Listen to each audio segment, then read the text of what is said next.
Hello again, welcome to today's attempt of a Stepdle puzzle. Now, on this day in 1862, the mathematician David Hilbert was born. You might not have heard of him, but he's famous enough and has created enough things, or came up with enough mathematical related inventions, I suppose you'd call them, that he's actually got a Wikipedia article titled List of Things Named After David Hilbert, so very influential mathematician. And so to mark his date of birth, I'm going to be using some starting words that are things named after David Hilbert. So for example, there is a Hilbert cube, and there is also a Hilbert ring, both of which are mathematical objects. Ring gives me at least one letter, so that's worked slightly better than cube, but I kind of hoped that I would get a little bit better out of those 8 letters, but I suppose it could have been worse. Let's have a dart at dart. Right. We're going to need to use the O then, presumably. And I still haven't got the R in the right position. Right, so is it going to be a duplicated O, sorry. It is, and I think that was probably forced at that stage, which ruled out so many other letters. Right, Hilbert's Hotel, very famous hotel in mathematical circles. I do like a good paradox. The Hilbert Hotel is actually quite a nice paradox. Basically, the idea is that if you've got a hotel with an infinite number of rooms and they're all filled from numbers 1, 2, 3, and so on, and you get an accountably infinite number of guests that come along, you can fit those all in the hotel, even if the hotel is already filled with an infinite number of guests and every room is occupied. You can find room for another infinite number of guests.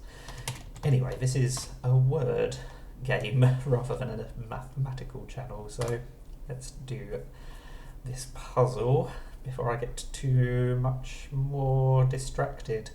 That made absolutely no grammatical sense, but you know what I mean. What are we going to do with this A? We're going to put it first? We are. That could be amusing, and it is. Much nicer word than if the second letter was a B instead. Right, a Hilbert matrix is another thing in maths, for lack of a better description.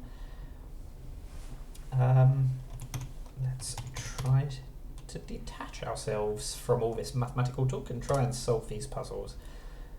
Right, that's not helped that much, has it? We've only got an E above and beyond what we already had. So what's the start of this word going to be? Is it going to be an A at the start?